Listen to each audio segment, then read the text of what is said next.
Cricket ಅಂದರೆ ಸಾಕು ಇಂದಿನ ಪ್ರಸ್ತುತದಲ್ಲಿ ನಮ್ಮ ಭಾರತ ದೇಶದಲ್ಲಿ ಎಲ್ಲೆಡೆ ನಮಗೆ ಕೈ ಮಾಡಿದಷ್ಟು ಅಭಿಮಾನಿಗಳು ಕಾಣ್ತಾರೆ. ಎಲ್ಲಿ ನೋಡಿದರೂ ಕ್ರಿಕೆಟ್ ಅಭಿಮಾನಿಗಳು ಕಾಣ್ತಾರೆ. ಹೀಗಿರುವಾಗ ಈಗಾಗಲೇ 2026 T20 ವರ್ಲ್ಡ್ ಕಪ್ ಆರಂಭ ಆಗಿದೆ. ಆರಂಭವಾಗಿ ಭಾರತ ಕೂಡ ಒಂದು ಒಳ್ಳೆಯ ಆರಂಭವನ್ನು ಕೂಡ ಆರಂಭಿಸಿದೆ. ನಾಯಕ ಸೂರ್ಯಕುಮಾರ್ ಯಾದವ್ ಅವರ ನೇತೃತ್ವದಲ್ಲಿ ಒಂದು ಒಳ್ಳೆಯ ಆರಂಭವನ್ನು ಕೈಗೆತ್ತಿಕೊಂಡಿದೆ. ಹೀಗೆಲ್ಲ ಇರುವಾಗ ಫೆಬ್ರವರಿ 15ಕ್ಕೆ ಒಂದು ಪಂದ್ಯ ನಿಗದಿಯಾಗುತ್ತೆ. ಆದರೆ ಆ ಪಂದ್ಯ ನಿಗದಿ ಆದರೂ ಕೂಡ ಆ ಪಂದ್ಯ ನಡೆಯುತ್ತಾ ಇಲ್ವಾ ಅನ್ನೋದೇ ಇನ್ನೂ ಕೂಡ ಕನ್ಫರ್ಮ್ ಆಗಿಲ್ಲ. ಆ ಪಂದ್ಯ ಯಾವುದಂತ ಕೇಳ್ತೀರಾ? ಭಾರತ ಮತ್ತು ಪಾಕಿಸ್ತಾನ ನಡುವಿನ ಪಂದ್ಯ. ಈ ಭಾರತ ಮತ್ತು ಪಾಕಿಸ್ತಾನ ನಡುವಿನ ಪಂದ್ಯ ಶ್ರೀಲಂಕಾದ ಕೊಲಂಬೋದಲ್ಲಿ ಆ ಪಂದ್ಯ ಈಗಾಗಲೇ ನಿಗದಿಯಾಗಿದೆ. ಆದರೆ ಈ ಪಾಕಿಸ್ತಾನಿಗಳು ಒಂದು ಬಾಂಗ್ಲಾದೇಶವನ್ನು ಬೆಂಬಲಿಸಲು ಹೋಗಿ, ನೈತಿಕವಾಗಿ ಬೆಂಬಲ ನೀಡಲು ಹೋಗಿ ಈಗ ತಾವೇ ಅಡಕತ್ರೆಯಲ್ಲಿ ಸಿಕ್ಕಾಕೊಳ್ಳೋದು ಅಂತಾರಲ್ಲ, ಆ ರೀತಿಯಾಗಿದೆ. ಇದನ್ನೆಲ್ಲ ನೋಡಿದರೆ ಈ ಪಾಕಿಸ್ತಾನ ತನ್ನ ಒಂದು ಕ್ರಿಕೆಟನ್ನು ತಾನೇ ಕತ್ತರಿಸ್ಕೊಳ್ತಾ ಇದೆಯಾ? ICC ಇಂದ ತನ್ನ ಕ್ರಿಕೆಟ್ ತನ್ನತನವನ್ನು ಕತ್ತರಿಸ್ಕೊಳ್ತಾ ಇದೆಯಾ? ತಾನೇ ತನ್ನ ಕ್ರಿಕೆಟ್ ಭವಿಷ್ಯಕ್ಕೆ ಕತ್ತರಿ ಹಾಕ್ಕೊಳ್ತಾ ಇದೆಯಾ ಅಂತ ಅನಿಸ್ತಾ ಇದೆ. ಯಾಕಂತಂದರೆ ಈ ಬಾಂಗ್ಲಾದೇಶದ ಕ್ರಿಕೆಟ್ ಮಂಡಳಿ ಅಥವಾ ಅವರ ರಾಜಕೀಯದವರಾಗಿರ್ಬೋದು, ಅವರು ನೇರವಾಗಿ ICC ಹೇಳ್ತಾರೆ, ನಾವು ಭಾರತದಲ್ಲಿ ಆಡೋದಿಲ್ಲ, ನಮಗೆ ಭಾರತದಲ್ಲಿ ಆಡೋದಕ್ಕೆ ಆಗಲ್ಲ ಅಂತ ಹೇಳ್ತಾರೆ.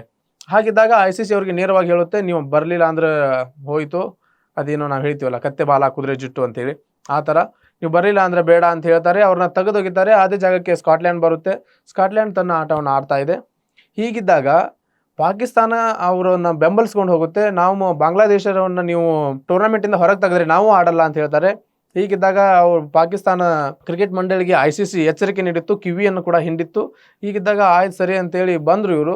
ಈಗ ಬಂದು ಆಡ್ತಾ ಇದ್ದಾರೆ. ಆದರೆ ಇಲ್ಲಿ ಏನಂತಂದರೆ ನಾವು ಭಾರತದೊಂದಿಗೆ ಮ್ಯಾಚ್ ಆಡಲ್ಲ ಅಂತ ಹೇಳ್ತಾ ಇದ್ದಾರೆ. ಭಾರತದೊಂದಿಗೆ ಮ್ಯಾಚ್ ಆಡೋದಾದರೆ ಒಂದು 3 ಕಂಡೀಷನ್ಗಳನ್ನು ಹಾಕಿದ್ದಾರೆ, 3 ನಿಯಮಗಳನ್ನು ಹಾಕಿದ್ದಾರೆ. ನೀವು ಈ ಕಂಡೀಷನ್ನಿಗೆ ಒಪ್ಪೋದಾದರೆ ನಾವು ಆಡ್ತೀವಿ ಅಂತೇಳಿ. ಏನಂತಂದ್ರೆ ಇದು ಪಾಕ್ ಮತ್ತು ಭಾರತ ನಡುವಿನ ಈ ಒಂದು ಮ್ಯಾಚ್ ಏನೈತಲ್ಲ, ಇದು ಎಲ್ಲರಿಗೂ ಒಂದು ದೊಡ್ಡ ಸುದ್ದಿ. ಇದು ಕ್ರಿಕೆಟ್ ಅಭಿಮಾನಿಗಳಂತೂ ಕಾಯ್ಕೊಂಡು ಕೂತಿರ್ತಾರೆ. ಈ ಒಂದು ಮ್ಯಾಚ್ ಯಾವಾಗ ಆರಂಭ ಆಗುತ್ತೆ, ಏನೇನಾಗುತ್ತೆ, ಯಾರು ಗೆಲ್ತಾರೆ, ಯಾರು ಸೋಲ್ತಾರೆ ಅಂತೇಳಿ ಕ್ಷಣನೂ ರೋಮಾಂಚಕವಾದಂಥ ಒಂದು ಪಂದ್ಯ ಇದು. ಹೀಗಿರುವಾಗ ಇದು ಬರೀ ಒಂದು ಕ್ರಿಕೆಟ್ ಅಭಿಮಾನಿಗಳಿಗೆ ಅಷ್ಟೇ ಅಲ್ಲ, ಇದೊಂದು ಆರ್ಥಿಕವಾಗಿಯೂ ಕೂಡ ಒಂದು ದೊಡ್ಡ ಮಟ್ಟದ ಪಂದ್ಯ ಆಗಿರುತ್ತೆ. ಯಾಕೆಂದರೆ ಇದರಿಂದ ಈ ಒಂದು ಪಂದ್ಯ ನಡೆದರೆ ICCಗೆ ಬರುವಂಥ ಲಾಭ 2200 ಕೋಟಿ ರೂಪಾಯಿ ಅಂದಾಜಿಸಲಾಗಿದೆ. ಹೀಗಿರುವಾಗ ಮತ್ತು ಪಾಕಿಸ್ತಾನ ಮತ್ತು ಇಂಡಿಯಾ ಒಂದು ನಾವು ಏನು PCB ಮತ್ತು BCCI ಏನಿದಾವಲ್ಲ, ಇವರಿಗೂ ಸಹ 200 ಕೋಟಿ ರೂಪಾಯಿ ಹೋಗುತ್ತೆ. ಇವಾಗ ಅಕ್ಷರಶಃ ಬಡವಾಗಿರುವಂತಹ ಪಾಕಿಸ್ತಾನಕ್ಕೆ ಇದೊಂದು ದೊಡ್ಡ ಮೊತ್ತವೇ, ಇದರಲ್ಲಿ 2 ಮಾತಿಲ್ಲ. ಹೀಗಿರುವಾಗ ಪಾಕಿಸ್ತಾನ ಇವಾಗ ಇಂಡಿಯಾ ಜೊತೆ ಆಗುವಂಥ ಈ ಫೆಬ್ರವರಿ 15ರಂದು ಕೊಲಂಬೋದಲ್ಲಿ ನಡೆಯುವಂಥ ಮ್ಯಾಚ್ ಆಡಲೇಬೇಕಾದ್ರೆ 3 ಷರತ್ತುಗಳನ್ನು ನೀಡಿದೆ. ಈ 3 ಷರತ್ತುಗಳು ಏನಂತಂದರೆ, ನೀವು ಪಾಕಿಸ್ತಾನ ಮತ್ತು ಇಂಡಿಯಾ ಮ್ಯಾಚ್ ನಡೆಸಲೇಬೇಕಾದ್ರೆ ಈ ನಮ್ಮ ಒಂದು 3 ಷರತ್ತುಗಳನ್ನ ಒಪ್ಕೋಬೇಕು. ಇದು ಆದ ನಂತರ ಪಾಕಿಸ್ತಾನದ ಪ್ರಧಾನಿ ಈ ಒಂದು ಮ್ಯಾಚ್ನ ಆಡಬೇಕೋ ಬೇಡ ಅನ್ನೋದನ್ನು ನಿರ್ಧಾರ ಕೈಗೊಳ್ಳಿದ್ದಾರಂತೆ. ಹೀಗಿದ್ದಾಗ ಈ ಒಂದು 3 ಷರತ್ತುಗಳು ಏನಂತಂದರೆ, ICCಯಿಂದ ಬರುವಂತಹ ಪಾಕಿಸ್ತಾನ ಕ್ರಿಕೆಟ್ ಮಂಡಳಿಗೆ ಬರುವಂತಹ ಆ ಆದಾಯವನ್ನು ಇನ್ನೂ ಹೆಚ್ಚಿಸಬೇಕಂತೆ. ಯಾಕಂದರೆ ಅವರು ಒಂದು ಆ ದೇಶದ ಪರಿಸ್ಥಿತಿನೇ ಹೆಂಗಿದೆ, ಯಾವ ಮೂಲದಿಂದ ಆದರೂ ನಮ್ಗೆ ಸ್ವಲ್ಪ ಆದಾಯ ಬರಲಿ, ಏನಾದರೂ ಒಂದು ತಿನ್ನೋಕ್ಕಾದರೂ ಆಗುತ್ತೆ ಅಂತೇಳಿ ಆ ರೀತಿಯಲ್ಲಿ ಇದ್ದಾರೆ ಈಗ ಅವರು. ಅದರಿಂದಾಗಿ ICCಯಿಂದ ಬರುವಂತಹ ಒಂದು ಆದಾಯವನ್ನು ಹೆಚ್ಚಿಸಬೇಕಂತೇಳಿ 1ನೇ ಷರತ್ತನ್ನು ನೀಡಿದ್ದಾರೆ.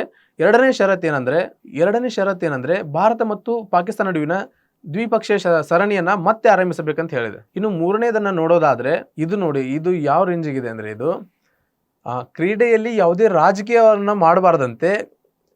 ಭಾರತ ಮತ್ತು ಪಾಕಿಸ್ತಾನ ನಡುವಿನ ಎಲ್ಲ ಪಂದ್ಯಗಳಲ್ಲೂ ಕೂಡ ಹ್ಯಾಂಡ್ಶೇಕ್ ಮಾಡಬೇಕಂತೆ. ಹ್ಯಾಂಡ್ಶೇಕ್ ಮಾಡುವಂಥ ಒಂದು ಪ್ರೋಟೋಕಾಲ್ ಕೂಡ ಜಾರಿಗೆ ತರಬೇಕಂತೆ. ಇದು ಪಾಕಿಸ್ತಾನದ 3ನೇ ಷರತ್ತಾಗಿದೆ. ಇದು ಪಾಕಿಸ್ತಾನ ಕ್ರಿಕೆಟ್ ಮಂಡಳಿ ಇಷ್ಟೆಲ್ಲ ಷರತ್ತುಗಳನ್ನು ನೀಡಿದರೆ ಇದಕ್ಕೆ ICC ಏನು ಸುಮ್ಮನೆ ಇಲ್ಲ. ICC ಕೂಡ ಹೇಳುತ್ತೆ, ಅದಕ್ಕೆ ನೀವು ಬರಲಿಲ್ಲ ಅಂದರೆ ನಿಮ್ಮನ್ನು ICCದಿಂದ ಕಟ್ ಮಾಡ್ತೀವಿ. ಅಷ್ಟೇ ಅಲ್ಲದೆ ಬೇರೆ ದೇಶದಿಂದ PSL ಆಡೋಕ್ಕೆ, ಅದೇ ಅವ್ರದ್ದೇನು ಪಾಕಿಸ್ತಾನ ಪ್ರೀಮಿಯರ್ ಲೀಗ್ ಇದೆಯಲ್ಲ, ಆ ಒಂದು ಪ್ರೀಮಿಯರ್ ಲೀಗ್ ಆಡೋದಕ್ಕೆ ಹೊರದೇಶದ ಆಟಗಾರರು ಯಾರು ಬರ್ತಾರಲ್ಲ, NOC ಸಿಗಲ್ಲ. ಅಷ್ಟೇ ಅಲ್ಲದೆ ಯಾವುದೇ ದೇಶ ಕೂಡ ನಿಮ್ಮ ಜೊತೆ ದ್ವಿಪಕ್ಷೀಯ ಸರಣಿಯನ್ನು ಆಡೋದಿಲ್ಲ ಅಂತ ಹೇಳಿ ICC ಅವರಿಗೆ ಎಚ್ಚರಿಕೆ ನೀಡುತ್ತೆ. ಈ ಒಂದು ಎಲ್ಲ ಬೆಳವಣಿಗೆಯನ್ನು ನೋಡ್ತಾ ಇದ್ದಾಗ ಭಾರತ ನಮ್ಮ ಜೊತೆ ಹ್ಯಾಂಡ್ಶೇಕ್ ಮಾಡಬೇಕು, ಮತ್ತು ನೀವು ಆದಾಯವನ್ನು ಹೆಚ್ಚಿಸಬೇಕು, ಈ ಥರನಾದಂಥ ಇವರ ಕಂಡೀಷನ್ ಎಲ್ಲ ನೋಡಿದಾಗ ICC ಇವರ ಎಲ್ಲ ಕಂಡೀಷನ್ಗೆ ಒಪ್ಕೊಳ್ಳುತ್ತಾ, ಅಥವಾ ಪಾಕಿಸ್ತಾನವನ್ನೇ ICC ತನ್ನ ಸದಸ್ಯತ್ವದಿಂದ ಕಟ್ ಮಾಡಿ ಬಿಸಾಕುತ್ತಾ, ಈ ಒಂದು ಮ್ಯಾಚ್ ನಡೆಯುತ್ತಾ ನಡೆಯಲ್ವಾ ಏನಾಗುತ್ತೆ ಅಂತ ಮುಂದಿನ ಬೆಳವಣಿಗೆಯನ್ನು ನೋಡೋಣ. ಈ ಒಂದು ಅವರ ಪಾಕಿಸ್ತಾನದ ಕಂಡೀಷನ್ಸ್ ಮತ್ತು ಈ ಮ್ಯಾಚಿನ ಕುರಿತಾಗಿ ನಿಮಗೇನು ಅನಿಸುತ್ತೆ ಕಮೆಂಟ್ ಮಾಡಿ ತಿಳಿಸಿ.